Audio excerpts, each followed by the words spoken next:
University of ক্যালিফোর্নিয়ায় প্যালেস্টাইনের পক্ষে বিক্ষোভে হামলা চালিয়েছে ইসরায়েলপন্থী শিক্ষার্থীরা। মঙ্গলবার মধ্যরাতে বিক্ষোভকারীদের ক্যাম্পে ভাঙচুর চালানো হয়। এদিকে কলম্বিয়া ইউনিভার্সিটি সহ দেশের বিভিন্ন বিশ্ববিদ্যালয় ক্যাম্পাস থেকে বিক্ষোভকারীদের বের করে দিয়েছে পুলিশ।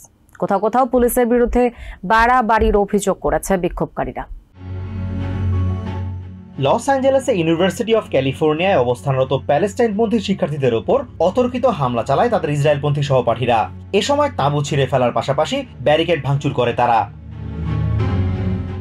এর আগে ইউনিভার্সিটি কর্তৃপক্ষ প্যালেস্টাইনপন্থীদের ওই ক্যাম্পকে বেআইনি আখ্যা দেয়। বিক্ষোভকারীদের অভিযোগ, এর পরিপ্রেক্ষিতেই মাঝরাতে তাদের ওপর হামলা হয়েছে।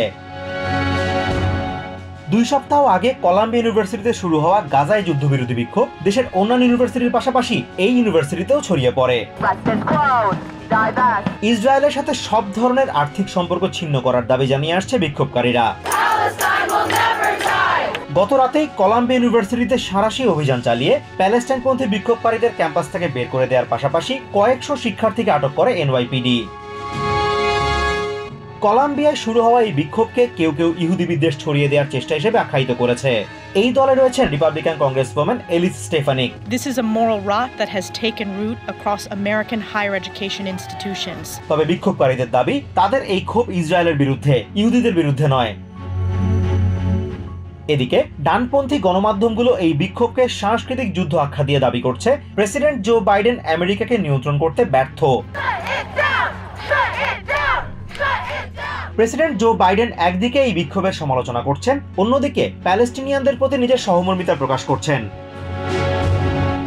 এই শিক্ষার্থী বলছেন, তাদের দাবি স্পষ্ট, তারা চান না তাদের দেয়া অর্থ গাজায় শিশুদের হত্যায় ব্যবহার করা হোক। Universities divest. Stop putting student money towards bombing Gazan children. That's it. ইহুদি শিক্ষার্থী জ্যাক লেভিন বলছেন, প্যালেস্টাইনপন্থী বিক্ষোভকারীদের স্লোগানে অনেক সময় তিনি অপমানিত বোধ করার পাশাপাশি নিরাপত্তাহীনতায় ভুগছেন। Their whole point is that they're okay with you being Jewish as long as you give up every value of being Jewish, supporting the Jewish state. তবে বিক্ষোভ দমনে পুলিশ যে ভূমিকা পালন করেছে, বিশেষ করে উইসকনসিনে, তাতে পরিস্থিতির আরো অবনতি হতে পারে।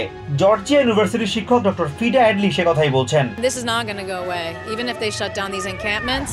2 সপ্তাহের বিক্ষোভ শেষে কলাম্বিয়া ইউনিভার্সিটির ক্যাম্পাসে তাঁবুর চিহ্ন রয়েছে শুধু। সমাবর্তন সামনে রেখে পুলিশকে ক্যাম্পাসে অবস্থানের অনুরোধ জানিয়েছে ইউনিভার্সিটি কর্তৃপক্ষ। কলাম্বিয়া ইউনিভার্সিটির অধ্যাপক জোসেফ হাউলি প্যালেস্টাইনপন্থী এই বিক্ষোভের সমর্থন করেন। তিনি মনে করেন, ক্যাম্পাসে পুলিশ প্রবেশের বিষয়টি খুবই বিপর্যয়কর সিদ্ধান্ত ছিল। Bringing the police onto campus should always be a last resort. এই শিক্ষক আরো বলেন, পুলিশকে ক্যাম্পাসে ডেকে আনার আগে শিক্ষকদের সাথে আলোচনা করে নেওয়া দরকার ছিল। But the decision to not consult faculty in a robust way before that decision was made. Azimur Rashid Kanak, TVN 24 news desk.